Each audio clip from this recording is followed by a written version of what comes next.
अस्सलाम वालेकुम जी। चलिए जी, आज का लेक्चर हम स्टार्ट करते हैं। आज का लेक्चर हमारा जो है वो कैश फ्लो पे है। सेकंड हमारा ये टॉपिक है इस बैच का। तो we are going to start cash flow. Cash flow statement is a very simple one. कोई इसमें ज़्यादा कॉम्प्लिकेशंस नहीं है। इसमें जो आपको चीज़ बताने वाली है सिर्फ ये है कि ये जो स्टैंडर्ड है, ये स्टैंडर्ड डिस्क्लोजर स्टैंडर्ड है। इसमें हमने किसी किस्म की कैलकुलेशंस नहीं करनी। आपने सिर्फ बैलेंस शीट का जो डिफरेंस है, ओपनिंग बैलेंस शीट और क्लोजिंग बैलेंस शीट का जो डिफरेंस है, वो आपकी कैश फ्लो है। उसको आपने एक फॉर्मेट के अंदर प्लेस करना है। वो फॉर्मेट कहाँ दिया हुआ है? वो फॉर्मेट हमें IAS 7 में दिया हुआ है। तो वो जो फॉर्मेट है उसमें आप जब फिट कर देते हैं उसको कैश फ्लो बोलते हैं। तो ये इतना मुश्किल नहीं है, इतना इतना हम समझते हैं। ये सबसे आसान चैप्टर है हमारा, और इसके अंदर कोई टेक्निकल चीज़ ही नहीं है बताने वाली। बिल्कुल सिंपल सी चीज़ें हैं। आपने क्या करना है, आपने ओपनिंग क्लोजिंग का डिफरेंस लेना है और उस डिफरेंस को जो है वो आपको जो स्टैंडर्ड फॉर्मेट दिया हुआ है उस फॉर्मेट में फिट कर देना है। आपकी कैश फ्लो बन जाएगी। इसको स्टार्ट करते हैं। स्टार्ट करने से पहले इसका थोड़ा-सा एक बेसिक कॉन्सेप्ट ले लेते हैं, तो हमें और आइडिया हो जाएगा कि ये कैश फ्लो कैसे काम करती है। Cash flow statement IAS 7। चलिए जी। कैश फ्लो की अगर बात करें तो हमने कहा जी इसके ऊपर हमारे पास जो स्टैंडर्ड लग रहा है वो स्टैंडर्ड लग रहा है हमारे पास IAS 7। इसका नाम क्या है? Cash flow statement. अब ये कॉन्सेप्ट थोड़ा-सा समझ लें, आपको ये चैप्टर बड़ा ईज़ी हो जाएगा। होता क्या है, मैंने आपको पहले बताया कि कैश फ्लो क्या है। कैश फ्लो एक आपको डिफरेंस जो है वो बैलेंस शीट का जो ओपनिंग क्लोजिंग बैलेंस शीट्स हैं, इसका जो डिफरेंस है उसको आपने प्रेजेंट करना है। तो क्या आप देखें बैलेंस शीट में क्या होता है, आप देखें बैलेंस शीट अगर मैं देखूं तो इसके दो पार्ट हैं। एक पार्ट में इसका एसेट है और दूसरे पार्ट में इसके लायबिलिटीज है। ठीक है, सिंपल है। अगर एसेट को फर्दर देखा जाए तो उसके अंदर क्या है, नॉन करंट एसेट, और इसके अंदर क्या है आपका करंट एसेट। अगर लायबिलिटी साइड की बात करें तो इसके अंदर क्या आएगा, इक्विटी आएगा। इक्विटी के बाद इसके अंदर आपका नॉन करंट लायबिलिटीज और करंट लायबिलिटीज। ठीक है जी, ये तीन चार चीजें आएंगी आप। अब इन तीन चार चीजों में आप क्या देखेंगे, आप देखेंगे करंट ईयर का बैलेंस शीट बनी होगी। अगर यहाँ पे 2023 बना हुआ है, 23 बना हुआ है, तो यहाँ पे 2022 होगा बस। ठीक है जी, ऐसे ही होगा। अब आपको क्या करना है, आपको देखना है कि 22 में और 23 में डिफरेंस क्या है। उस डिफरेंस को हमें प्रेजेंट करना है कैश फ्लो में। अब स्टैंडर्ड कहता है कैश फ्लो के तीन पार्ट है, ऑपरेटिंग एक्टिविटीज, फाइनेंसिंग एक्टिविटीज और इन्वेस्टिंग एक्टिविटीज। तो हमें कैसे पता चलेगा कि कौन सी चीज हमने कौन सी एक्टिविटी में लेके जानी है? सर वो आप समझ लें, वहीं से आपको बता देता हूँ, तो आपको कैश फ्लो बनाना इजी हो जाएगा। अब हमने देखा कि बैलेंस शीट के बारे में चार पांच मेन हेडिंग्स हैं। इसमें अगर देखें तो सबसे पहले बात करें इक्विटी की। अगर तो जब मैं इक्विटी की बात करूं तो स्टैंडर्ड आपको कहता है इक्विटी जो है, इसमें जब डिफरेंस आएगा करंट ईयर और प्रीवियस फिगर, इसके फिगर में जो डिफरेंस आएगा उसको हमने रिपोर्ट करना है financing activities. Financing activity, equity में कोई भी चेंज आएगा। इक्विटी में क्या क्या होगा, share capitals, reserves, retain earning. ठीक है जी, नॉन कंट्रोलिंग इंटरेस्ट NCI जिसको हम बोलते हैं, कंसोलिडेशन में आएगा। तो ये सब चीजें पार्ट ऑफ इक्विटी है। इन चीजों के अंदर जब कोई चेंज आएगा उसको हम रिपोर्ट करेंगे एज फाइनेंसिंग एक्टिविटीज अपनी कैश फ्लो में। एक तो ये चीज है। दूसरी चीज क्या है, इसके अलावा इनसे रेलिवेंट जो चीजें होंगी, जैसे शेयर कैपिटल है, शेयर कैपिटल से रेलिवेंट क्या है, डिविडेंड है। शेयर कैपिटल को डिविडेंड पे करते हैं, तो जो डिविडेंड हम पे कर रहे हैं वो भी पार्ट ऑफ फाइनेंसिंग एक्टिविटी हो जाएगी। NCI मैंने बोला है, non controlling interest, part of equity है। उसको आप कोई प्रॉफिट पे कर रहे हैं, that is a part of your financing activity. तो इक्विटी के अंदर जितने भी हेड्स आपके आते हैं और उन हेड्स के अंदर से रेलिवेंट कोई भी चीजें आपकी P&L में पड़ी हुई है, उनका जो डिफरेंस आता है उसको हम कहाँ रिपोर्ट करते हैं, उसको हम रिपोर्ट करते हैं फाइनेंसिंग एक्टिविटी। ठीक है जी। उसके बाद हम बात कर लेते हैं आपसे आपके नॉन करंट एसेट्स और नॉन करंट लायबिलिटीज की।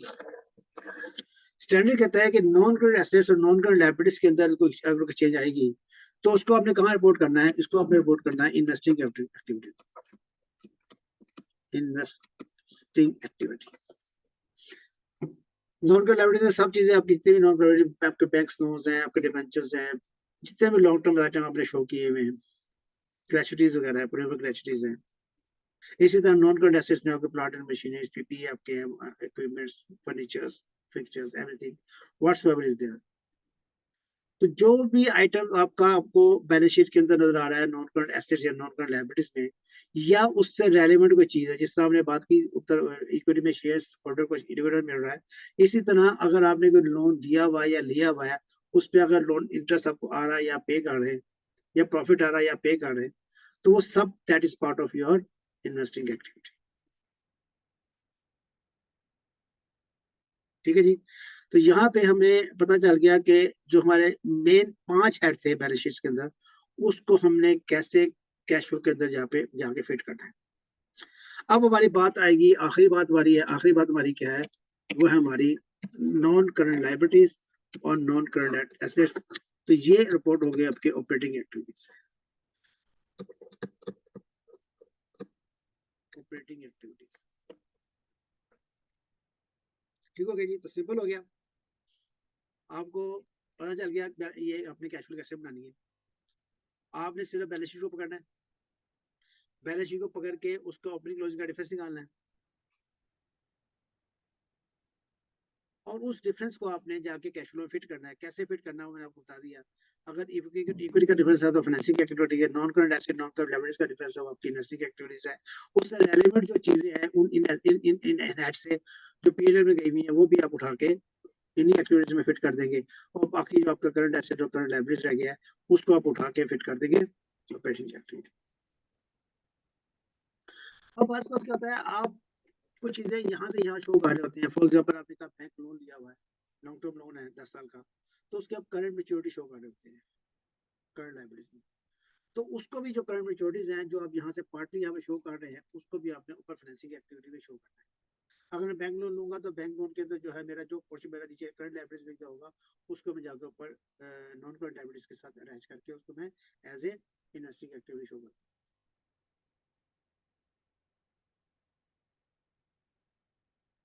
ठीक है जी। ये एक मिनट थोड़ा मसला हो गया शायद। ये आपकी जो non current non current assets, non current liabilities, एक मैं थोड़ा सा गलत बोल गया यहाँ पे। आपकी जो एक्टिविटीज है ये फाइनेंसिंग एक्टिविटीज है, ये जो है आपकी फाइनेंसिंग एक्टिविटी बनेगी। ये आपकी ये जो एक्टिविटी है ये इन्वेस्टिंग एक्टिविटी है, और ये आपकी सारी फाइनेंसिंग एक्टिविटी। सॉरी मैं थोड़ा सा गलत कर गया। जो लायबिलिटीज होंगी आपकी नॉन करंट लायबिलिटीज होगी, और जो इक्विटी होगी वो आपकी फाइनेंसिंग एक्टिविटी बनेगी। ठीक है जी। जो नॉन करंट एसेट्स होंगे वो सिर्फ आपकी इन्वेस्टिंग एक्टिविटी बनेगी।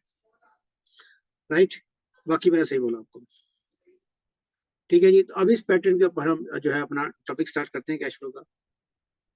और अच्छा, यहाँ क्या होगा, देखिए सिंपल सी बात है, अगर यहाँ पे आपका एसेट जो है वो 100 का है, पहले पीछे आपका एसेट 80 का था, तो यहाँ पे डिफरेंस कितना आया, 20 का आया। अभी 20 क्या होगा, आपके एसेट्स इंक्रीज हो रहे हैं। जब एसेट्स इंक्रीज होगा तो आप एंटी बना लें, एसेट्स इंक्रीज होगा तो एसेट डेबिट हो जाएगा, और क्रेडिट क्या होगा, कैश क्रेडिट होगा। तो यहाँ पे आपका कैश आउटफ्लो निकलेगा। ठीक है, तो इस तरह आप जो है इसका डिफरेंस जो है, जब भी आप डिफरेंस निकालेंगे एसेट्स का लायबिलिटीज का, तो अभी देख लेंगे कि ये चीज इंक्रीज हो रही है डिक्रीज हो रही है। अगर कोई चीज इंक्रीज हो रही है तो सेकेंड इफेक्ट कैश फ्लो में जाएगा, अगर वो चीज डिक्रीज हो रही है तो दूसरा इफेक्ट जो उसका कैश फ्लो में जाएगा। तो अगर यहाँ देखें एसेट आपका इंक्रीज हुआ तो एसेट डेबिट हो गया, तो ये कैश आउटफ्लो हो गया। इसी तरह अगर एसेट अगर कम हो रहा होगा तो ये एसेट क्रेडिट हो जाएगा, और कैश इन हो जाएगा, तो आपका इनफ्लो हो जाएगा। ठीक है जी, चलिए जब हम स्टार्ट करते हैं। मेन टॉपिक हमारा कैश फ्लो, बात हमने कर ली है, समझ हमें सारा आ गया। अब थोड़ा सा ऐसे इसकी इंग्लिश पढ़ लेते हैं, क्या करें स्टार्ट। कहता है ये पर्पस, इसका पर्पस क्या है।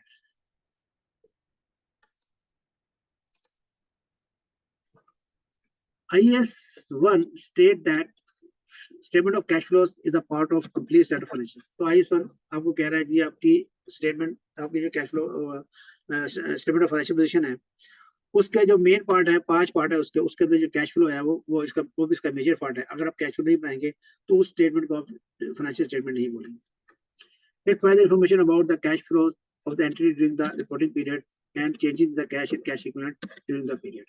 The statement of cash flows groups inflows and outflows of cash under 3 board headings, कौन-सी headings है? Operating activities, investing activities और financing activities। 3 में इसको डिस्ट्रीब्यूट करेंगे। क्या करेंगे आप कहेंगे जी कैश जनरेटेड फ्रॉम और जो price from operating activities, investing, financing, उसके बाद ये कैश इक्विवेलेंट आ जाएगा, उसमें ओपनिंग ऐड करेंगे और आपका closing cash flow, cash bank balance जो है वो बैंक बैलेंस शीट से मैच कर जाएगा। Statement of cash flows reports the changes in the amount of cash and cash equivalent had during the year. तो आप क्या कहना है, बता रहे हैं कि आपको जो कैश और कैश इक्विवेलेंट है उसके अंदर कितना चेंजेस आपके आएंगे। डेफिनेशन की अगर बात करें तो कैश क्या है? Cash equivalent and cash flows. Cash equivalent की अगर बात करें तो cash equivalent are held for the purpose of meeting short term cash commitments rather than for investment और other purpose. For an investment अगर मैं बात करूँ कैश इक्विवेलेंट की तो सिंपल सी बात है, वो कहता है ये आपके कैश इक्विवेलेंट क्या होंगे? आपके कैश इक्विवेलेंट क्या होंगे? जो आपकी ऐसी इन्वेस्टमेंट जो आपने शॉर्ट टर्म के लिए की हुई है, मिनिमम उसका पीरियड 3 मंथ है। 3 मंथ कहाँ से है? जहां से वो शुरू हुई है।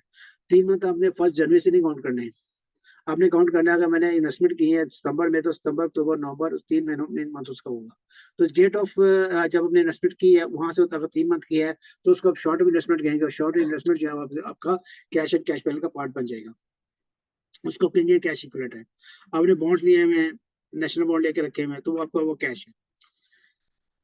ठीक है जी। यहाँ पे ओडी की तो अगर बात कर ले, ओवरड्राफ्ट आपने किया हुआ, बैंक से ओडी लिया हुआ, आपका इसका लिमिट है ओडी की, आप ओडी कर लेते हैं तो ओडी जो है वो कुछ लोग कहते हैं कि इसको कैश इक्विवेलेंट है तो इसको कैश इक्विवेलेंट में रखना चाहिए, अदरवाइज जो है इसको आप उसको जो है फाइनेंसिंग एक्टिविटी कंसीडर कर सकते हैं।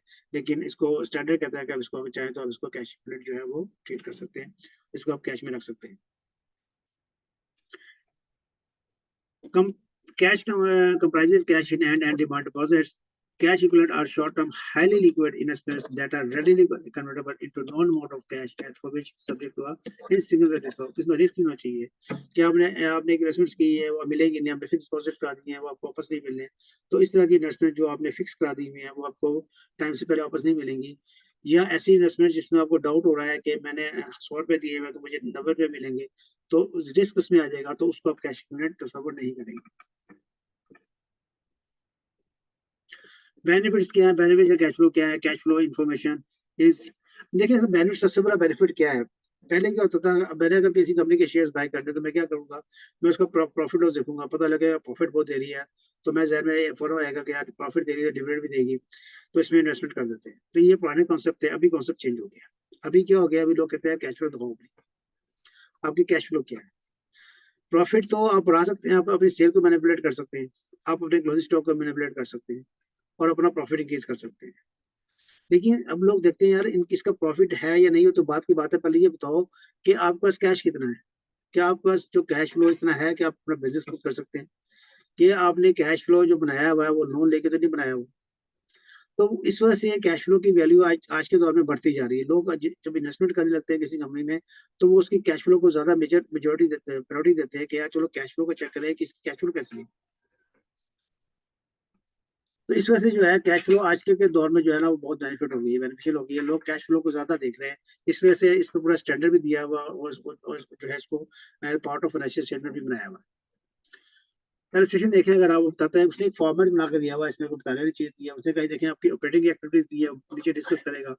तो उसके बाद उसने कहा जब इन्वेस्टिंग एक्टिविटी बनाएंगे, अब देखिए इसके अंदर क्या आइटम आ रहे हैं। हमने क्या बात की थी, हमने कहा इन्वेस्टिंग एक्टिविटी, हमने कहा था नॉन करंट एसेट जो है वो सारे के सारे पार्ट ऑफ इन्वेस्टिंग एक्टिविटी है। देखिए इसमें क्या कर दिया है, कहते हैं या शेयर आपने डिबेंचर लिए हुए लॉन्ग टर्म एसेट्स में पड़े हुए आपके पीपी है, आपका नॉन करंट एसेट है आपका, अब हमने को सेल कर दिया, उससे रेलेवेंट चीजें जो मैंने कहा था तमाम रेलेवेंट चीजें जो होंगी वो पार्ट ऑफ इन्वेस्टिंग एक्टिविटी है।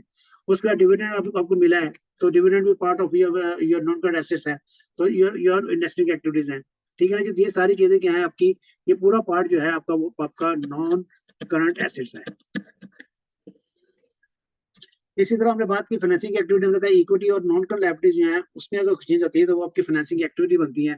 यहाँ पे देखिए क्या दिया, उसने क्या दिया, शेयर इशू किया, आपकी नॉन करंट आपने लोन लिया हुआ, नॉन करंट लायबिलिटीज है, नॉन से रेलेवेंट आपका रीपेमेंट है वो भी आपकी नॉन करंट लायबिलिटीज है, आपने शेयर होल्डर को डिविडेंड पे किया, नॉन करंट लायबिलिटीज, इक्विटी है सॉरी। तो ये सारी की सारी क्या है, ये आपकी इक्विटीज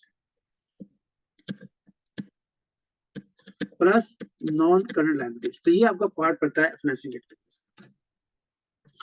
ये आपका डिफरेंस आता है, डिफरेंस में ओपनिंग कैश आप ऐड करते हो और आपको क्लोजिंग कैश आता है।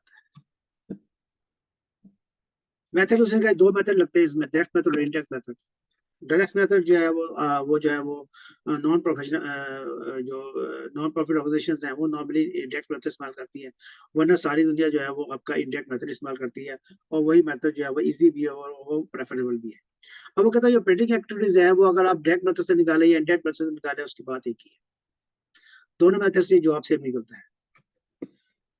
डायरेक्ट मेथड की अगर बात करें तो वो कहता है डायरेक्ट मेथड क्या होगा, an indirect method. Indirect methods indicates the cash flows from operating activities by adjusting the profit before tax figures. वो कहता है प्रॉफिट बिफोर टैक्स ले, उसके अंदर देखें कि कौन कौन से आइटम जो है आपके नॉन कैश है उनको ऐड कर दे, और उसमें आपका जो है ऑपरेटिंग एक्टिविटी अपने करंट एसेट्स करंट लायबिलिटीज है उसका डिफरेंस डाल दें, आपकी ऑपरेटिंग एक्टिविटीज पूरी हो जाएगी।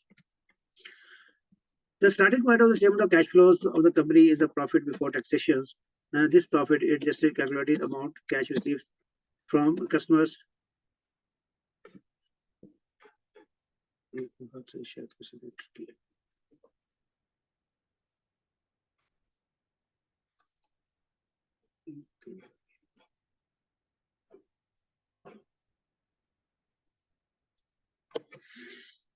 मेरा यहाँ पे कुछ मसला आ गया।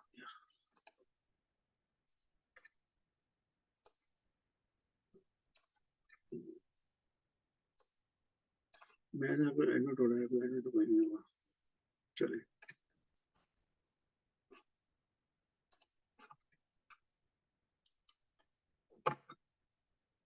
चलिए the adjustments are remove the effect of non-cash items such as depreciation है, loss of disposal of current assets है, ठीक है जी, एक्रूवल्स आपकी है, तो ये सारे आप एडजस्टमेंट डालेंगे तो आपका जो है वो पूरा हो जाएगा। अब इसने आपको फॉर्मेट दिया हुआ, उसने कहा ये प्रॉफिट से बात शुरू की है, उसमें हमने एडजस्टमेंट ले ली है, डेप्रिसिएशन की ले ली है, इंटरेस्ट वगैरह की ले ली है, डिस्पोजल ऑफ गेन और लॉस ले लिया आपने। देखिए ये आपने कहाँ लेके गए थे, आपने इन्वेस्टिंग एक्टिविटी में ले गए थे ना चीजें, आपने यहाँ से निकाल देनी है आपने प्रॉफिट में से, हमने इसको निकाल के इसको आप इन्वेस्टिंग एक्टिविटी में जाकर मर्ज कर लेंगे।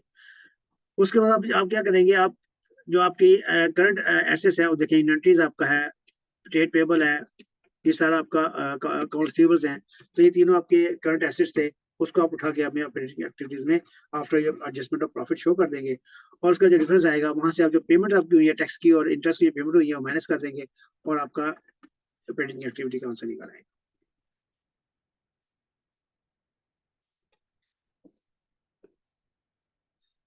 डायरेक्ट मेथड में क्या होता है, ये डायरेक्ट मेथड थोड़ा मुश्किल है, उसमें आप क्या करते हैं, आप कहते हैं कि कितना रिसीट हुआ है, कितनी पेमेंट हुई है, सारा आपको अलग अलग एम्प्लॉय को कितनी पेमेंट हुई है, वो सारा आपको अलग अलग करके दिखाना पड़ेगा, और फिर आपका जो आंसर निकलेगा। जो नॉर्मली जो नॉन प्रॉफिट ऑर्गेनाइजेशन होती है वहाँ पे कैश फ्लो बनी होती है, तो वहां पे उनके लिए ईजी होता है इस तरह की इन्फॉर्मेशन देना, तो वो लोग इसको प्रेफर करते हैं, अदरवाइज जो है वो आपका इंडायरेक्ट मेथड ही जो है ज्यादा से चलता है।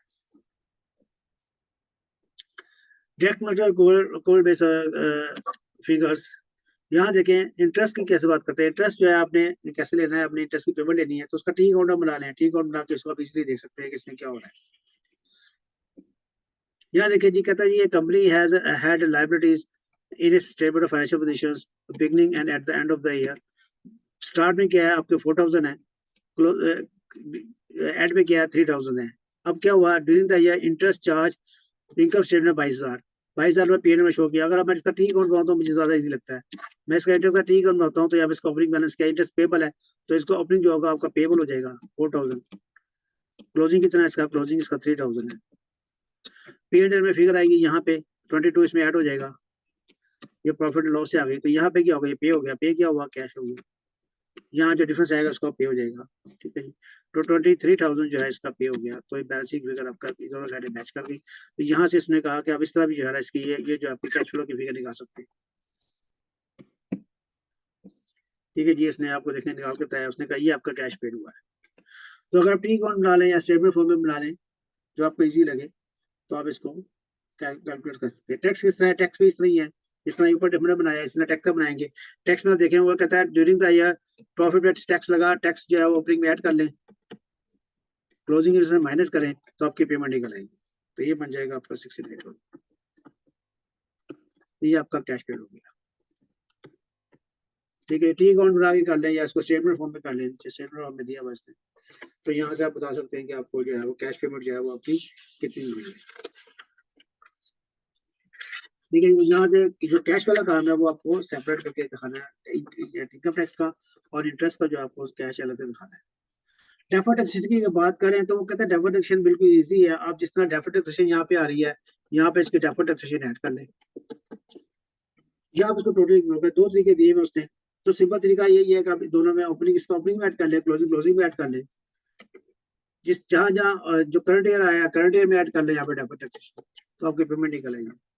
या वो कहते हैं इसको टोटली इग्नोर कर दिया। दोनों फॉर्मेट तरीके आपको दिए उसने। वो कहते हैं there are two way possible course of action during the deferred taxation, either ignore it, तो आप इसको इग्नोर ही कर दें, अब बोल जाए डेफर्ड टैक्सेशन की जितनी भी एंट्री छोड़ दें, या include in every tax balance of in the working, तो हर टैक्स में ओपनिंग ऐड कर दे, क्लोजिंग ऐड कर दे। ठीक है जी, तो यहाँ पे वो करके दिखा रहा आपको।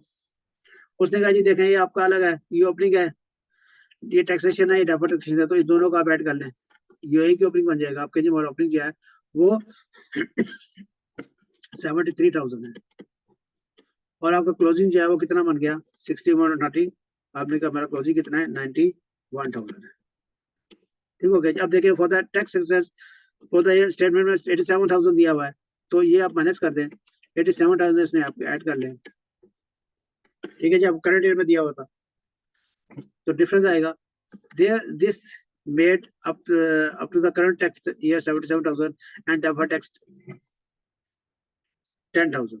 ठीक है जी, तो ये आपका 87 इस तरह बना, 77 ये प्लस 10,000 ये, तो ये इसको हमने किया 87, तो 87 जाके इसमें ऐड कर दें और आपका यहाँ पे आंसर निकल आएगा। यहाँ पे देखिए इस तरह यहाँ पे किया ओपनिंग दोनों के क्लोजिंग करंट ईयर में कितना दिया, ये आपका डिफरेंस आ गया।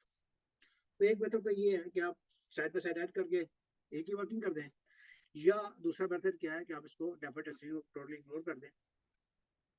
तो वो भी दोनों तरीके जिसका आपके ठीक है। वर्किंग कैपिटल एडजस्टमेंट में 3 बातें की थी। हमने कहा था जितने भी आपके करंट एसेट्स हैं, करंट एसेट जितने भी हैं उसका जो डिफरेंस है वो आपका वर्किंग कैपिटल में जाएगा। अब देखें pre receivers, pre payments, inventories, payable, approvals, वो सारे जितने भी आपके हैं ये सारे के सारे आपके part of your current assets हैं। ये सारे आपके ऑपरेटिंग एक्टिविटीज में चला जाएगा। रिसीवेबल्स वही बात कर रहा है, अगर बढ़ रहा है तो आप देखें ये सिंपल सी बात है। अगर रिसीवेबल्स पहले कम था इस साल ज्यादा है, तो जब ज्यादा हुआ तो डेबिट क्या होगा, रिसीवेबल डेबिट हो जाएगा और कैश क्रेडिट हो जाएगा, आपकी आउटफ्लो होगी। तो वही बात यहाँ पे कर रहा है। अगर रिसीवेबल्स आपके कम हो गए हैं तो रिसीवेबल्स क्रेडिट हो जाएगा और ये आपका कैश इनफ्लो हो जाएगा। ठीक है जी, सारी कहानी इसमें लिखी हुई है, इसको पढ़ लीजिएगा, कुछ बताने वाली बात नहीं इसके। अगर इशारा को पढ़ने बैठ गया तो फिर क्लास बहुत लंबी होगी। अच्छा जी, आगे चलते हैं। आगे बात कर रहा है जी for example दिया इसने, बोलता है कि the company have made an operating profit before tax 60,000। चाहिए उसने प्रॉफिट कितना है 60,000 उसका प्रॉफिट आया। अगर हम यहाँ लिखे हमने कहा जी 60,000 उसका प्रॉफिट है, बिफोर टैक्स उसका प्रॉफिट है। यहीं पे इसकी कैश फ्लो बढ़ रही है, साथ साथ बना रहे हैं। कहता है डेबिशन क्या है, डेबिशन क्या है, डेबिशन के प्रॉफिट में दिया हुआ है। इससे क्या होगा, प्रॉफिट से आपका प्रॉफिट आपको कम हुआ हुआ है तो प्रॉफिट को आप इंक्रीज कर लें, क्योंकि ये नॉन कैश आइटम है। नॉन कैश आइटम में प्रॉफिट कम किया हुआ, प्रॉफिट इंक्रीज कर लें। There was a gain of 5,000 on disposal of non-current assets। non-current assets पे आपकी investing एक्टिविटीज है, तो यहाँ पे प्रॉफिट क्या कर रहा है, इसको प्रॉफिट को यहाँ से निकाल दें। इस 60,000 में ऐड हुआ हुआ है, देखिए आपकी इन्वेस्टिंग एक्टिविटीज है, तो यहाँ से निकाल दें इसको। आगे चले जी, आगे आता है जनाब तो वैल्यूज ऑफ वर्किंग कैपिटल क्या है, आपको देखने में कितना था, रिसीवेबल्स, इन्वेंट्री और ट्रेड पेबल्स दिए हुए, ओपनिंग बैलेंस दिया हुआ सबका और क्लोजिंग बैलेंस दिया हुआ सबका। ठीक है जी, तो आप इसका डिफरेंस निकाल लें। इससे 3,000 आपका है, 3,000 से आपका जो ये जो है रिसीवर्स वो कम हो गए हैं, तो रिसीवर्स कम होने के क्रेडिट हो जाएगा, कैश इन हो जाएगा, कैश डेबिट हो जाएगा। इन्वेंट्री आपकी बढ़ गई है 2,000 से, इन्वेंट्री बढ़ेगी तो क्या होगा, इन्वेंट्री डेबिट और कैश आउट हो जाएगा, तो माइनस कर दें, कैश कम हो गया। और आपका ट्रेड पेबल जो है वो 2,500 से बढ़ गया। जब पेबल बढ़ेगा तो पेबल लाइबिलिटी बढ़ जाएगी, क्रेडिट साइड बढ़ जाएगी, डेबिट कैश हो जाएगा, कैश इन हो जाएगा। इन सबको आप 3,000 प्लस 2,500 माइनस 2,000 करेंगे तो 1,500 जो है बाहर चला जाएगा आपका। ठीक है जी, कितना 3 सॉरी 3000 और 3500, तो 3500 जो है वो आप फाइन ले लेंगे। उसके बाद क्या करते हैं जनाब, टैक्सेशन पे हुआ तो वो टैक्सेशन की आईडी बाद में करनी है, मैं यहीं पे कर देता हूँ। ये आपका पेमेंट हुआ तो इसको आप माइनस कर देंगे। एक मिनट, ये आपकी लायबिलिटी जब बढ़ेगी तो कैश इनफ्लो हो जाएगा। सॉरी, यहाँ पे इनफ्लो नहीं, आउटफ्लो।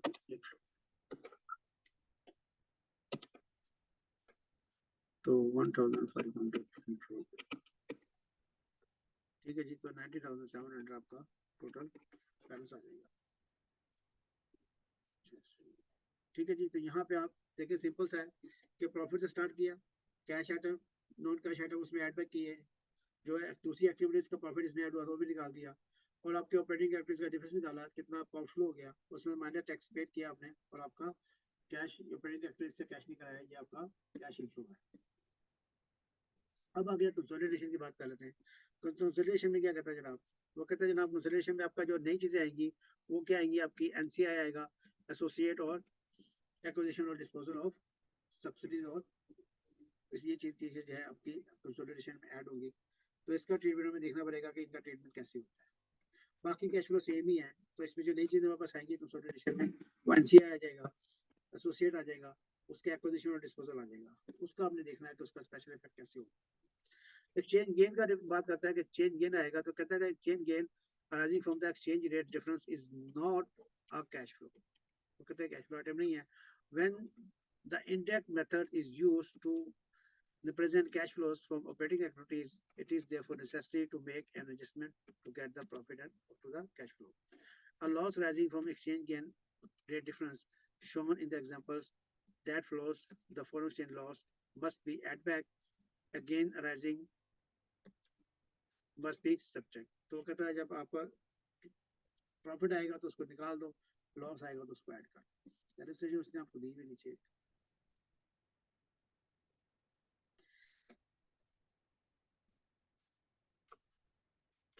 जी जनाब, यहाँ बात करता है कंसोलिडेशन स्टेटमेंट की बात कर रहा है आपसे। उसने कहा जनाब आपका प्रॉफिट फॉर टैक्स दिया हुआ आपको, उसके अंदर आपने एडजस्टमेंट्स की हैं, डेप्रिसिएशन ऐड की है, डिस्पोजल आपने ऐड किया, शेयर फॉर प्रॉफिट। यहाँ पे देखें आपको कुछ चेंज लॉस आ रहा था तो उसने एक सौ यहाँ पे ऐड कर दिया। अगेन इन्वेस्टमेंट इनकम है उसकी, प्रॉफिट ऑपरेटिंग एक्टिविटीज आपने करंट एसेट्स उसमें से ऐड बैक किए, और आपका क्या जनरेटिंग इन्फॉर्मेशन निकला है, इंटरेस्ट और टैक्स पे किया, और आपका cash flow from operating activities निकला है। तो यहाँ पे जो उसने सारी वर्डिंग दी है बता रहा आपको, इसको अगर आपको लॉस हो गया तो लॉस को आपने ऐड करना है, और आपको कोई एक्सचेंज गेन हो गया तो आपने उसको ऐड करना है। ठीक है जी। तो बाकी सारी फिगर्स वही है जो उसने पहले दी हुई। तो उसने आपको एक फॉर्मेट, कोई क्वेश्चन नहीं है ये जिस आपको बता रहा है कि इसको आपने इस चीज को आपने इसमें कितना शो करना है, उसके लिए उसने पूरी आपको डिक्टेशन करके दे दी है। ठीक है जी। उसके बाद क्या करता है जी, इसमें उसने आपको notes to statement cash flow acquisition subsidy आपको एक्वायर्ड कर रहा है यहाँ पे वो। ठीक है जी। सब्सिडी एक्वायर्ड करेगा तो वो कैसे करेगा वो आपको बता रहा है।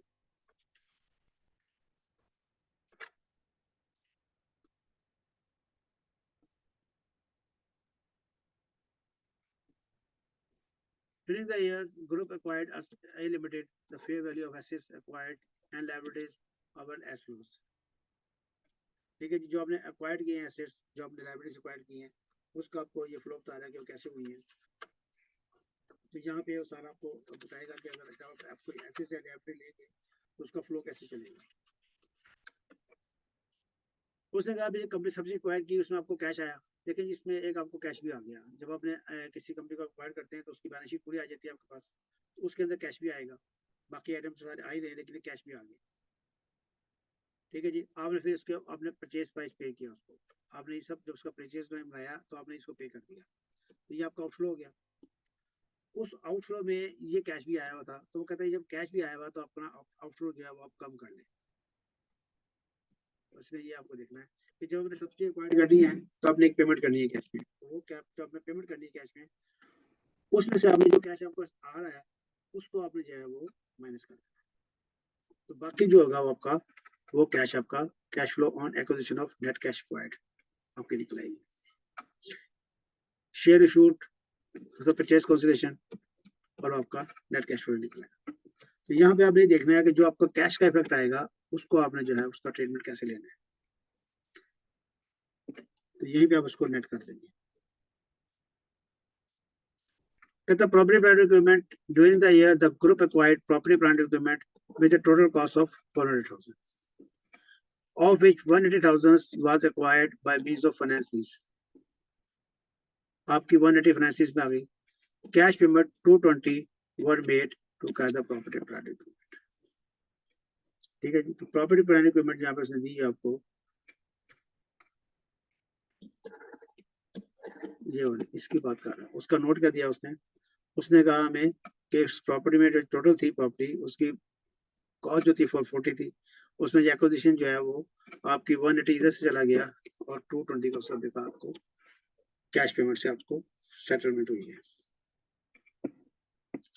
कैश एंड कैश इक्विवेलेंट उसने कहा दिया आपको। ठीक है जी। कैश एंड बैंक में कितना था उसके पास, इन्वेस्टमेंट कितनी थी, शॉर्ट कैश इक्विवेलेंट आपके जो है शॉर्ट टर्म इन्वेस्टमेंट हो जाती है तो उनको आप इकट्ठा कर लेते हैं। ठीक है जी। और एक्सचेंज गेन डाला उसमें और आपका नेट कैश आ गया। एनसीआई के बाद आपसे काटा ये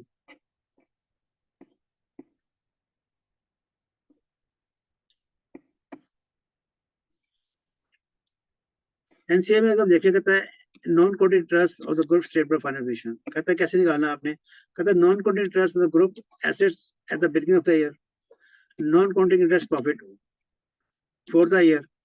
आपने कहा कि इतना आपका ओपनिंग बैलेंस था, उसमें से आपने जितना आप करंट ईयर पे कर दिया उसको माइनस कर दें, बैलेंस आ गया आपको। उसमें आप देखें कि आपका क्लोजिंग क्या है, क्लोजिंग ये है तो उस क्लोजिंग के बाद इसका बाकी जो आपका बचा इसको आपने क्या किया,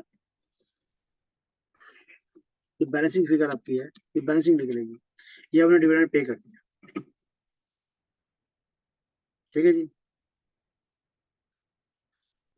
ये आपका ओपनिंग था, इसमें आपने कितना करंट दिया उसको ऐड किया। ठीक है जी। इसको ऐड किया इसने, उसके बाद आपने कहा क्लोजिंग ये है तो जो डिफरेंस आएगा वो आपने पे कर दिया उसको। तो सिंपल मेथड है। ठीक है जी। इसकी न्यूमेरिकल्स दी है, न्यूमेरिकल्स देख लेते हैं इसके। यहाँ देखिए जी, एनसीआई इंटरेस्ट द ग्रुप, आपका ओपनिंग क्लोजिंग दिया हुआ है, ये आपका ओपनिंग है, राइट जी। इस ओपनिंग के अंदर आपने क्या किया, आपने इसके अंदर 250 को ऐड कर लिया, करंट ओपनिंग का पिछले साल का, इस साल आपने क्या किया प्रॉफिट को उसको इतना शेयर दिया तो इसने ऐड कर लिया आप, राइट जी। और ये क्लोजिंग जो है माइनस कर लें, इसका इफेक्ट कोई नहीं आएगा। ठीक है। तो ये देखें वही बात हो गई, 13 सीए था इसमें, अगर मैं यहाँ पे रखूँ तो हमने कहा ओपनिंग कितना है। ठीक है जी। इसको ओपनिंग है, करंट हमने इसको कितना दिया 250 दिया, उसको ऐड कर लें। उसके बाद उसने कहा क्लोजिंग बैलेंस कितना है, क्लोजिंग बैलेंस इसका था 1510। ठीक है जी। तो इसका टोटल आप ले लें, इसका टोटल आपका आ जाएगा 1380 प्लस 250, तो ये आपका आ जाएगा 1630। इसमें से आप माइनस कर दें 1510, तो ये आपका आ जाएगा 120। तो 120 क्या है आपका पेमेंट हुई है। तो ये इस तरह उसने यहाँ पे थोड़ी सी गलती कर दिया था, मैं इसको सही कर दिया। ठीक है जी। तो ये उसने आपको करके दिखाया, इस तरह आपको 120 जो है आपका डिविडेंड पेमेंट आपका कैश फ्लो में चला जाएगा। ये भी सेम एसोसिएशन है जी, इसको भी उसने इस तरह किया और सिंपल कर दिया इसने। अब उसने यहाँ पे थोड़ा सा ऐड किया, उसने कई non credit stock opening balance दिया हुआ, डिविडेंड जो है उसका पेएबल है पिछले साल का, तो यहाँ पे जब पिछले साल का डिविडेंड है वो डेफिनेटली उसको पे हो गया होगा, पेएबल है, तो उसका ये आपका इसको आप इसको मैच कर लें। आपने पिछले साल का डिविडेंड पेएबल है तो डिविडेंड पेएबल जो है वो उसको उसमें ऐड हो जाएगा। तो आपका आप एनसीआई कितना हो जाएगा, यहाँ पे ओपनिंग बैलेंस का जो होगा 1700 हो जाएगा और यहाँ पे इसका 1760 हो जाएगा। अब इसका ट्रीटमेंट कर लें, इसके अंदर आप 17 में 240 ऐड कर लें और ये इसमें से माइनस कर दें तो आपका आंसर आ जाएगा। ठीक है जी। तो डिविडेंड जो पेएबल है तो वो भी वो जो है वो क्योंकि एनसीआई का है तो उसके उसके ओपनिंग में ऐड कर दें, और जो करंट पेएबल है उसको करंट में ऐड कर दें, तो उसके बाद जो है आप उसको नेट जो है उसमें ऐड करके डिफरेंस जो है उसका पेएबल निकाल दें। इसी तरह यहाँ पे देखें जी, यहाँ पे dividend NCI dividend payable 18% by dividend payable आपका है, और NCI share of group in net asset में इसका शेयर कितना है। ठीक है जी, तो इस दोनों को ऐड कर लें आप, और इसको यहाँ पे ऐड कर लें। ठीक है जी, और 270 आपका रह गया, तो ये आपका आ जाएगा 620, और ये आपका आ जाएगा 655, और 300 इसमें आप 300 इसमें ऐड कर लें इसके साथ, और ये आपका 655 माइनस करेंगे इसमें से आपका, इसकी पेमेंट निकल आएगी। ठीक है जी, तो opening balance plus current year का profit share minus closing balance आपका आंसर आ जाएगा। प्रैक्टिस क्वेश्चन नंबर 4 है। यहाँ क्या कहता है जी, कहता है the consolidated financial statement of equity P for the year 31 March A6 show the following balances. क्या बैलेंस है जी, A6 के बैलेंसेस दे रहा है जी आपको, क्लोजिंग किया 31 मार्च है। Non contact interest in the consolidated financial statement of 31 March 30 year is 6 million 3.6 million. Opening दिया हुआ आपको 3.6 मिलियन, और क्लोजिंग क्या दिया हुआ है आपको 6 मिलियन। तो यहाँ पे ओपनिंग जो है ये ले, ओपनिंग कितना है 6.6 है, और क्लोजिंग कितना है वो आप माइनस में लिख लें, यहाँ पर क्लोजिंग है 6 मिलियन। वहां पे कहता है non interest in the consolidated profit loss 2 million. तो करंट ईयर का जो प्रॉफिट है उसमें उसका शेयर कितना है, वो 2 मिलियन है, तो 2 मिलियन आप इसमें ऐड कर लेंगे। Opening plus current year profit minus closing आपका डिविडेंड पे आ जाता है। ठीक है जी, तो ये आपने ऐड कर लिया। During the year 6 the group acquired एक new 75% subsidy whose net assets 6.4 million. वो कहता है आपने एक नई कंपनी ली है जिसका 6.4 मिलियन नेट एसेट्स है। ये कितने परसेंट आपने लिया है, आपने 75% लिया है, तो 25% क्या बनेगा इसका, एनसीए बन जाएगा। उस एनसीए को आप इसमें एनसीए में ऐड कर लें।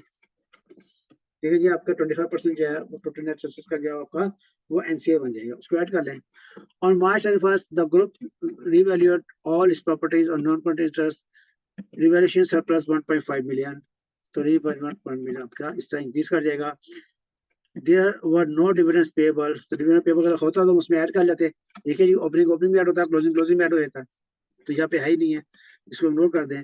What dividend paid to controlling interest, तो इसको आप टोटल करेंगे तो 2.7 जो है आपका आंसर निकल आएगा।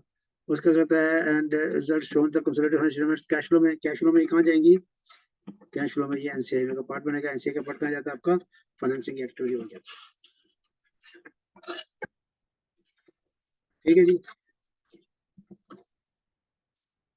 Dividend paid to non contract interest and foreign exchange gain. क्या बात करता है, कहता है non contract interest in the group net assets of beginning of the year. Non contract interest in the profits of current year, वही पिछली बात जो भी हमने की वही बात कर रहा है। At non contract interest share of foreign exchange gain subtract loss. Gain को ऐड करें, लॉस को सब्ट्रैक्ट करें। डिविडेंड पेड टोटल, ये बैलेंसिंग फिगर आपने निकाल लेनी है, या कोई क्लोजिंग बैलेंस है, तो वही बात करती है यहाँ पे। तो एडिशन क्या किया उसने, वही बात की आपकी कि अगर कोई एक्सचेंज किया लॉस आ जाएगा तो जो आपका गेन होगा उसको आप ऐड करेंगे, और जो आपका लॉस होगा उसको आप सब्ट्रैक्ट करेंगे। ऊपर जब हमने बात की थी, जब वहां पे हमने रिवर्स किया था, गेन को हमने सब्ट्रैक्ट किया था, लॉस को ऐड किया था, लेकिन यहाँ पे एनसीए आपकी क्योंकि लायबिलिटीज है तो यहाँ पे उल्टा इफेक्ट हो जाएगा। एसोसिएट और जॉइंट वेंचर की बात करता है, कहता है शेयर ऑफ प्रॉफिट और loss of associate and joint venture. इस पे इक्विटी मेथड लगता है, उसमें हमने क्या कहता है, जैसे वो प्रॉफिट देगा उसमें ऐड कर लो। वो इक्विटी मेथड क्या कहता है कि आपने इन्वेस्टमेंट स्कीम में इन्वेस्टमेंट को प्रॉफिट से ऐड कर लो, जब वो आपको मिल जाएगा तो उसको लेस कर दो। तो यहाँ तो उसी को कॉन्सेप्ट को लेके आएगा। Profit loss account, the group profit includes the group shares for profit associate and joint venture. These profit are not a cash flow in item। ठीक है जी, क्योंकि आपको आपने क्या किया, कंपनी क्या करती है, मैंने इन्वेस्टमेंट की हुई एसोसिएट, मेरी एक एक्स मिस्टर एक्स है, ये एक्स कंपनी है, इसने एक एसोसिएट है वाई। ठीक है जी, अब क्या होगा, वाई जब ईयर क्लोज होगा ये प्रॉफिट शो करेगा। जब ये प्रॉफिट शो करेगा तो मैं क्या करूंगा, मैं इमीडिएट एंट्री पास कर लूंगा उसको। अभी उसने मुझे इंडिविजुअल कैश नहीं दिया प्रॉफिट, उसने प्रॉफिट शो किया, मेरा शेयर 20% था, मैं 20% का जो है वो प्रॉफिट की इससे इन्वेस्टमेंट डेबिट करके पीएनएल को क्रेडिट कर दूंगा। तो पीएनएल की फिगर जो है वो क्रेडिट हो गई, लेकिन कैश नहीं आया। उसका डिविडेंड जो है वो साल बाद अनाउंस करे, 2 साल बाद अनाउंस करे, जब अनाउंस करेगा तभी मुझे कैश देगा। लेकिन जैसे ही वो प्रॉफिट अनाउंस करता है मेरी एसोसिएट, तो मैं क्या करता हूँ, मैं अपने प्रॉफिट उसका प्रॉफिट ऐड कर देता हूँ। तो वो कहते हैं जब प्रॉफिट हमने ऐड किया है, अभी प्रॉफिट तो आपको कैश में मिला ही नहीं है, उसने अनाउंस किया, आपने ऐड कर लिया, तो इसको आप निकाल दें। वो आपको कैश कब देगा, जब वो डिविडेंड डिक्लेयर करेगा। तो this profit are not cash flow item, तो कहते हैं कैश फ्लो आइटम है ही नहीं है। When the intent methods of use present cash flow operating activities and adjustment is therefore need to be from the profit loss account. The group shares of profit on associate must be deducted from the, तो इसको आप निकाल दें, क्योंकि वो कहता cash तो मिले नहीं है आपको। Group shares of loss of associate जो उसको ऐड कर दें, ठीक हो गया जी। तो जब वो डिविडेंड देगा तब हम इसको कैश में ट्रीट करेंगे, अभी फिलहाल ये कैश में नहीं है। Cash flow from involving associate and joint venture. The cash that might occur between the group and an associate for the inclusion in the consolidated financial statements. Investing activity में जाएगा, financing में कहता है कि investing में क्या जाएगा, cash paid to acquire the share of associate, cash receive for disposal of associate, dividend. देखिए उससे रेलेवेंट चीजें डिविडेंड है, वो भी आपकी इन्वेस्टिंग एक्टिविटीज है। अब इन्वेस्टमेंट्स करना है, इन्वेस्टमेंट कहाँ पड़ी होंगी आपकी, नॉन करंट एसेट्स में पड़ी होंगी। तो नॉन करंट एसेट्स का जितना भी होता है पार्ट, वो सारा का सारा आपका इन्वेस्टिंग एक्टिविटी होता है। फाइनेंसिंग एक्टिविटी में क्या आएगा, cash paid to a newly loan और फ्रॉम एन एसोसिएट। तो अगर आपने किसी एसोसिएट को लोन दिया तो आपको फाइनेंसिंग नॉन करंट लायबिलिटीज बन जाएगा।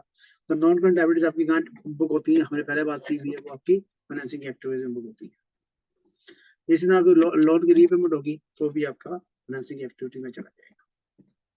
ठीक है जी। तो वही जो हमने पहले स्टार्ट में बात कर ली, वही बातें ये बार बार रिपीट कर देगा। कहता है डिविडेंड रिसीव फ्रॉम एसोसिएट, तो डिविडेंड रिसीव हो रहा है आपका। ग्रुप इन्वेस्टमेंट इन नेट एसेट्स आपकी इन्वेस्टमेंट्स हैं।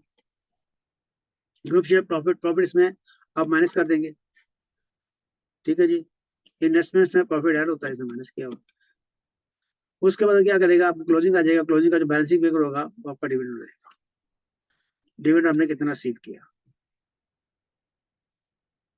ठीक है, उससे आपकी इन्वेस्टमेंट कम हो जाएगी। सपोज करें आपने 100,000 की इन्वेस्टमेंट की, इस साल उसने जो है उसने भी 100,000 प्रॉफिट शो कर दिया, और आपकी इन्वेस्टमेंट कितनी है, 20% है, ठीक है। तो आपने 100 इन्वेस्टमेंट की, उसने 100 प्रॉफिट दिया, उस प्रॉफिट का 20% कितना बना, आपने प्रॉफिट ले लिया, तो उसको आप माइनस कर दें, सॉरी ऐड कर लें इसमें। आपकी इन्वेस्टमेंट बढ़ गई, 120 हो गई। अब 120 में से आपको डिविडेंड दे दिया, जब वो डिविडेंड आपको दे देगा तो वहां से माइनस करके इन्वेस्टमेंट वापस ले। ये आपका कैश आइटम है, ये आपका नॉन कैश आइटम। जहां पे इलस्ट्रेशन देख लें इसकी, वो कहता है profit. The following question has been extracted from the consolidated financial statement of P for the year December 2000X. The group has neither purchased nor disposed of the investment during the period. Group operating profit कितना है, ये group का profit है। Associate ने profit दिया, आपने उसे add करके टोटल प्रॉफिट दिखा दिया। आपने इसमें से इनकम टैक्स पे किया, तो ये आपका नेट ऑपरेटिंग एक्टिविटीज आ गई। उन्होंने कहता है ग्रुप स्टेटमेंट ऑफ फाइनेंशियल क्या कहते हैं, इन्वेस्टमेंट इन एसोसिएट कितना है आपका, आपका ओपनिंग कितना था और क्लोजिंग कितना है, राइट जी। तो अगर आप ये देखें कि इसमें आपका एक एसोसिएट से आपको ये नजर आ रहा है कि मैं इसको अगर बाय ले जाऊं, तो मैंने कहा इतने से इससे मुझे प्रॉफिट मिला, तो प्रॉफिट जब मुझे मिलेगा तो मैं एंट्री क्या करूंगा, मैं एंट्री करूंगा इन्वेस्टमेंट डेबिट और P&L क्रेडिट। तो इन्वेस्टमेंट मेरी बढ़ जाएगी।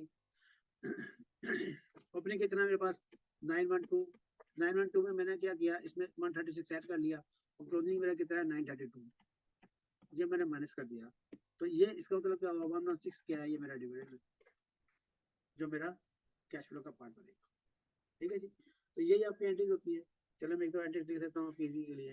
ये जब हम एसोसिएट में इन्वेस्टमेंट करते हैं तो क्या होता है, सबसे पहली एंट्री क्या होती है, ये इक्विटी मेथड है, ये IAS 28 में दिया हुआ, वहां से मैं एंट्री आपको नोट कर रहा हूँ। पहली एंट्री आप क्या करेंगे, इन्वेस्टमेंट की, तो क्या होगा, इन्वेस्टमेंट इन एसोसिएट या जॉइंट वेंचर, दोनों की सेम एंट्री है। इसको क्रेडिट कर देंगे और डेबिट कर देंगे, कैश क्रेडिट किया गया, आप क्या जाएगा या बैंक जाएगा।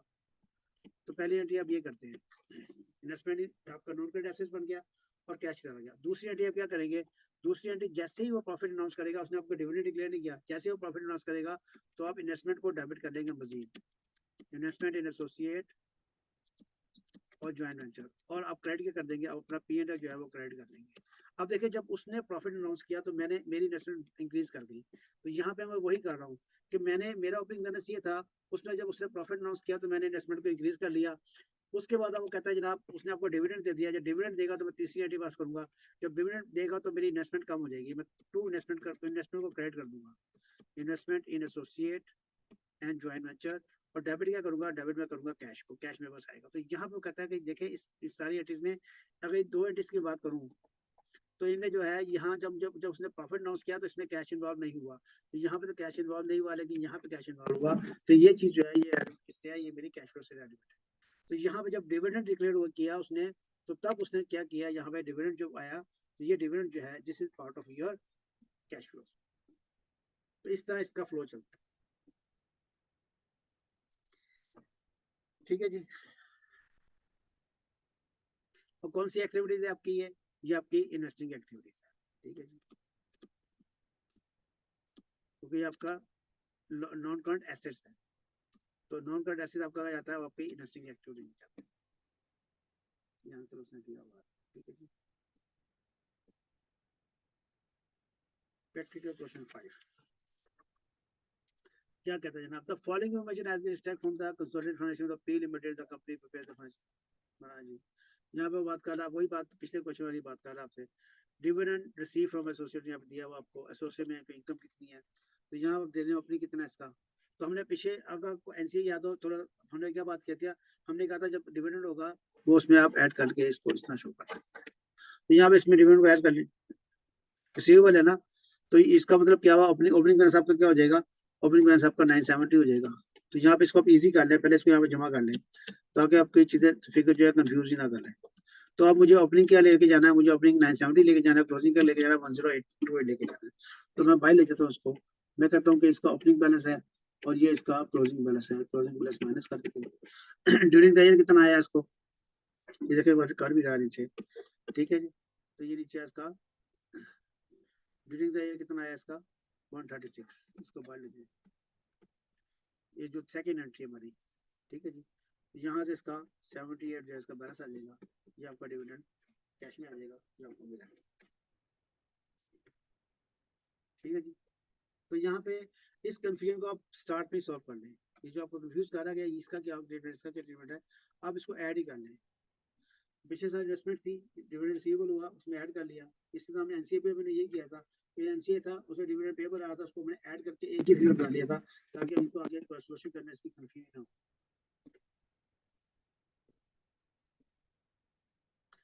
Acquisition and disposal of subsidies, acquisition of subsidies in the statement of cash flows, क्या ट्रीटमेंट है जनाब, कहते हैं जनाब cash element is the purchase consideration, कितना आपने परचेज कंसीडरेशन पेश किया, माइनस कैश एसेट्स, आपने कैश जब आप कैश एसेट उठाएंगे साथ कैश भी आ जाएगा, वो आपसे माइनस कर दें, तो ये आपका क्या आ जाएगा, आपका ये नेट कैश निकल आएगा, कितना आपने कैश दिया।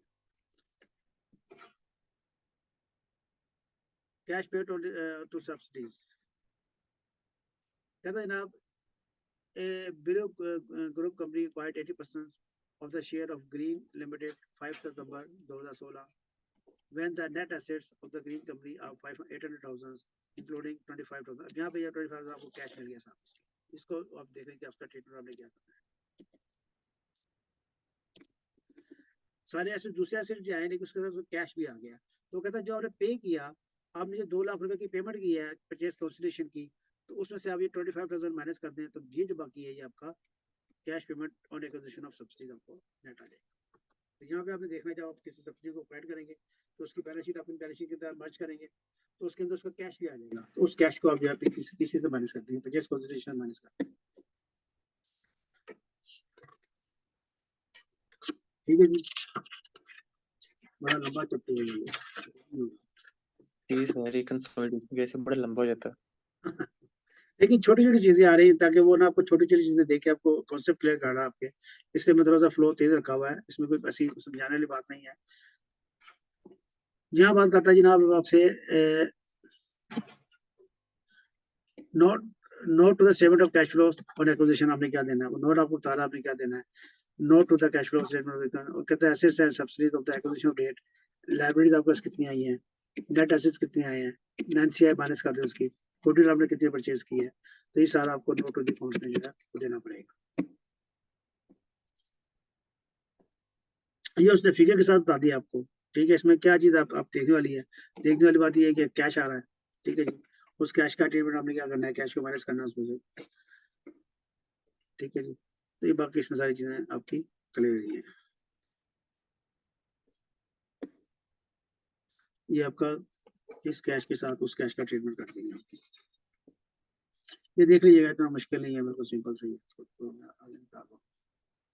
while in double counting when the subsidy has been required, तो डबल चीज है, डबल काउंटिंग आपने नहीं करनी, ठीक है। इन्वेंटरीज वगैरह जो है वो डबल, क्योंकि आप देखें जब कंसोलिडेशन बनाएंगे तो इन्वेंटरी एसेट्स जो है उसके जो है ट्रेड रिसीवर्स इन्वेंटरीज वगैरह जो आपके उस खाता के क्लब हो जाएंगी, तो कहते हैं अब ये देखने जरा उसमें कोई डबल काउंटिंग ना हो जाए। Inventories, trade receivables and trade payables क्या करना है, when the index method is used to present the cash flows from operating activities, the changes in the receivables, inventories and trade payables are shown adjustments of profit and loss to get the figure for cash flow. When appearing a statement of cash flows, an individual company, the changes in these items are calculated by calculating the difference in the figures in the closing statement of financial positions and corresponding value in the opening statement of financial position. कोई हमने कहा था कि आपने opening और closing का difference है उसको उठा के अपने difference लेके जाना है. However, when the subsidy has been required, the working capital bought into group receivables plus inventory minus trade receivables is paid for in purchase price to acquire the subsidy. तो आपने purchase consideration ऊपर बनाई थी हमने, उसके अंदर सारे assets उसके हमने उठा के लाए और लायबिलिटी माइनस की, तो आपकी परचेज कंसिडरेशन हो गई। तो वो कहता है हमने सब किया हुआ है, as we have seen in this statement is a separate item investing activities section. तो इसका स्टेटमेंट का हमने कहा किया परचेज कंसिडरेशन का इन्वेस्टिंग एक्टिविटी में किया। तो कहते हैं जब आप ऑपरेटिंग एक्टिविटी बनाएंगे तो वहां पे आपने क्या करना है, आपने ये करना है कि आपके जो रिसीवर्स हैं in the net assets of the subsidy required at the date of acquisition, तो वो जो सब्सिडी के है वो आप निकाल के उसके बाद आप लेके जाएंगे, ठीक है जी, क्योंकि वो उसका ट्रीटमेंट आप इन्वेस्टिंग एक्टिविटी में कर चुके हैं। तो वहां से आपने ऊपर से जो है उसको, क्योंकि वो आपने जब कंसोलिडेशन बनाई है तो उसमें आपके एसेट्स आपकी इन्वेंटरी भी है उसकी इन्वेंटरी भी है, लेकिन उसकी इन्वेंटरी जो है वो पार्ट ऑफ पीसी था, तो वो तो वहां पे ऐड हो गई है, तो कहते हैं यहाँ से माइनस कर देखें, यहाँ थोड़ा पता रहेगा। D group preparing the group statement of cash flows for the year using the intake method. In the group opening and closing statement of financial position, inventories are at the beginning में ये था आपके पास, closing आपका ये था, right. अब हुआ क्या इसमें, उसने कहा during the year the group acquired 75% interest in the new subsidiary as which had inventories 40,000 at the acquisition. तो जो आप एक्विजिशन पे आपने 40,000 की इन्वेंटरी आपको पास आई, ठीक है जी। अब वो आपकी क्लोजिंग में घुस गई। अब क्लोजिंग जो यहाँ पे 190 आ रही है इसके अंदर ही शामिल है, इसको अपने निकालना है, डबल काउंटिंग हो रही है, क्योंकि इसका इफेक्ट हमने कहाँ पे दे दिया हुआ है, इसका इफेक्ट हम ऑलरेडी इन्वेस्टिंग एक्टिविटी में दे चुके हैं परचेज कंसिडरेशन में। तो वो कहते हैं इसको यहाँ से निकाल दें। अब इसके दो तरीके हैं, या तो इसमें ऐड कर लो या इसमें से माइनस कर लो, दोनों तरीके आपके पास, आपको अल्टीमेट इसको निकालनी है, ठीक है जी। तो आप दोनों काम कर सकते हैं, या तो इसको आप इसमें ऐड कर लें या उसमें से माइनस कर लें। बैलेंसिंग जो है आपकी ऑपरेटिंग एक्टिविटी, तो डुप्लीकेशन उसमें क्या है आपके, इसकी जो है वो डुप्लीकेशन नहीं होनी चाहिए, ठीक है जी। ये भी सारी डिसीजन वही है। टैक्स पेमेंट की बात कर रहा है, डेफर टैक्सेशन की हमने बात की थी, हमने क्या बात की थी, हमने कहा था या तो इसको डेफर टैक्सेशन को आप टोटल इग्नोर कर दें, इग्नोर नहीं करना तो आप दोनों जमा कर लें, जमा करके एक ही सबक करके उसको आप काउंट कर लें। इसको आप जमा करें तो ये हो जाएगा 386, 325, 165 आपका 490, ठीक हो गया जी। अब इसका आप सॉल्व कर लें, ओपनिंग क्लोजिंग आपके पास आ गया। The Sport Group acquired 60% holding in the subsidiary B Limited on March. The total tax liabilities of B at the date was 120,000. उसकी टैक्स लाइबिलिटी थी 120,000 सब्सिडीज की। तो अगर आप देखें हमारी कितनी थी, ये आपकी ओपनिंग है, ये आपका क्लोजिंग है। तो मेरा ओपनिंग कितना था 386, उसकी कितनी है 120, टोटल लाइबिलिटी मेरी आ गई। इसमें से मेरी क्लोजिंग कितना है 490, माइनस कर दो। अच्छा, और क्या कहता है, कहता है जनाब the total changes in taxation in the consolidated फ्रेशमेंट fund position for the group tribal was 950 total कितना चेंज हुआ आपका 950 आपका चेंज हुआ है फॉर द ईयर आपने ऐड किया है इसमें तो जो डिफरेंस होगा आपका वो आपका पेमेंट आ जाएगा ठीक है पी एंड ये पी एंड आया ना आपका ये आपका ओपनिंग है ये क्लोजिंग है ये आपकी सब्सिडी से ऐड हुआ और प्रॉफिट ऐड हुआ तो डिफरेंस का आपका पेमेंट हो गया तो आपकी पेमेंट में आ जाएगी ठीक है जी ये आपका पेमेंट आ गया ठीक अकाउंट बना के कर लें इसको आप या आप इसको स्टेटमेंट फॉर्म में कर लें आंसर सेम ही आएगा कहता dividend pay to non contributors dividend कितना पे हुआ इसका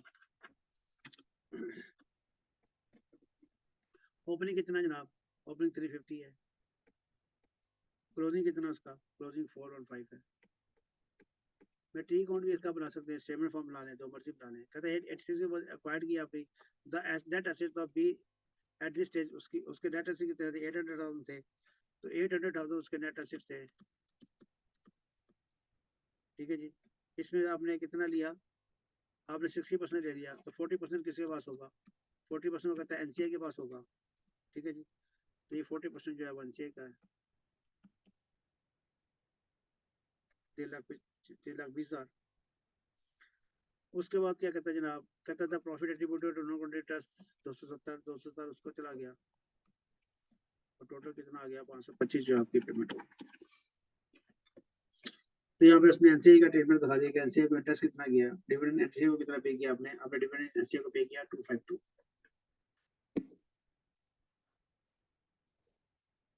ये उसकी सोल्यूशन दी हुई इसमें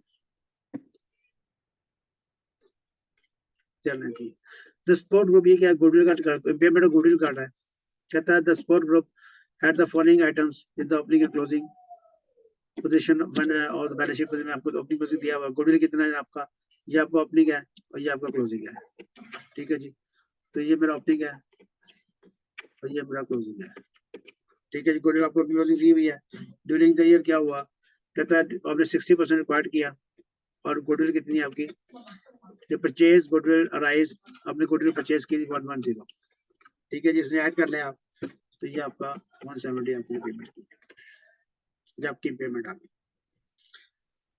ठीक है जी नॉन कैश आइटम है आपका उसमें ऐड हो जाएगा डिस्पोजल सब्सिडी में कैश फ्लो आप डिस्पोजल की बात कर रहा हूँ कहता है डिस्पोजल अपनी करनी सब्सिडी तो कैसे होगी ठीक है जी ऐसे शिफ्ट कर लेते हैं आपको समझ आ जाएगी इसमें अपना नंबर कहता है एक कंपनी जो है आपने 80% रिक्वायर्ड की थी एस लिमिटेड कैश हम 550 का आपने कैश दिया उसको ठीक है जी आपने 550 का कैश दिया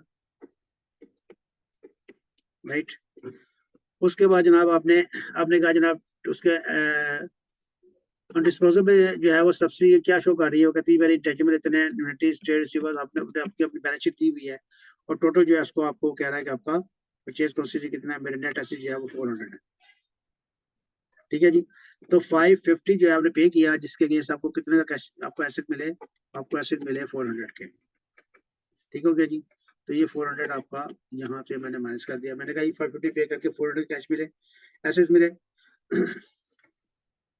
अब एक्विजिशन कितनी है 80% तो इसका 20% ले लें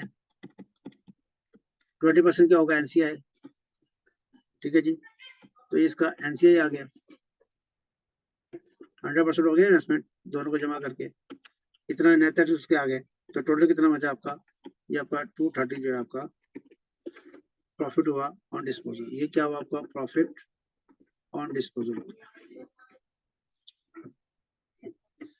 ठीक है जी तो 550 आपको कैश मिला एनसीआई उसका 20% कितना है 80 है और नेट एसेट 400 है तो डिफरेंस कितना गया प्रॉफिट भी गया उसका अब आप देखें कि इसका यहाँ पे एक चीज क्या आ रही है इसकी 350 इसका लोन आ रहा है और आपने पेमेंट कितनी की है आपने पेमेंट की है इसकी 550 तो इसका मतलब क्या ये 320 जो है ये भी आपका पे करना पड़ेगा क्योंकि लाइबिलिटी है तो आपको बेसिकली टोटल कितना हुआ आपको 870 ये आपको टोटल जो है वो इनफ्लो हुआ ठीक है जी तो prepare the statement of disposal and the note of consideration financial matter ये सारे आपको नीचे शायद इसने दी हुई है ये सारा आंसर दिया हुआ है ठीक है तो उसने आपको सारा आंसर बना के दे दिया ये आपका 550 आ गया ये आपका प्रॉफिट आया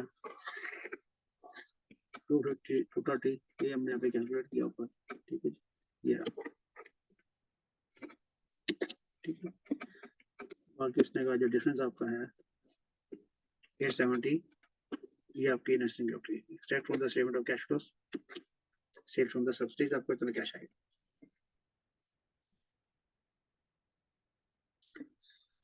ठीक है जी, यहाँ पे एक वाले सोल्यूशन दी हुई है इसने, कहता है जनाब साथ ही देख लेते हैं, सोल्यूशन दी हुई है। Suppose a group of previous examples using the intact method computing the cash flows from operating activities inventories 1.6 billion in the opening financial statements, financial position of beginning of the year 1.5 million, ठीक है जी, opening भी दिया हुआ है, closing भी दिया हुआ है, रिक्वायर्ड क्या है, फिगर ऑफ द एक्सपेक्टेड, तो कहता है इसके फिगर निकाल दें।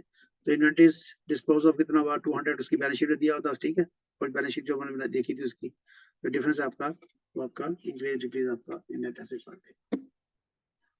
ठीक है जी, आगे इसके डिस्क्लोजर्स हैं, ठीक है, जो खुद ही पढ़ लीजिएगा, रिपोर्टिंग डिस्क्लोजर्स। तो ये हमारा जो है आज का टॉपिक जो है वो कैश फ्लो का अल्हम्दुलिल्लाह खत्म हो गया है। और नेक्स्ट टॉपिक हमारा जो आएगा इसमें वो आ जाएगा फाइनेंशियल इंस्ट्रूमेंट। ठीक है जी, तो यहाँ हमारा कैश फ्लो खत्म हुआ। कोई क्वेश्चन अगर आपके जहन में आता है तो आप कर लीजिए, आंसर कर देते हैं आपको। तो लेक्चर तो हमारा खत्म हो गया। जी सर, कोई क्वेश्चन जहन में नहीं है? कंसोलिडेशन के साथ ही आएंगे ना, वैसे इंडिविजुअल क्वेश्चन तो नहीं आएगा। वो कंसोलिडेशन जो अपना अभी मेन टॉपिक पढ़ेंगे उसके साथ ही कैश फ्लो बनेगी, क्योंकि कंसोलिडेशन में वो दोनों चीजें नहीं पूछता।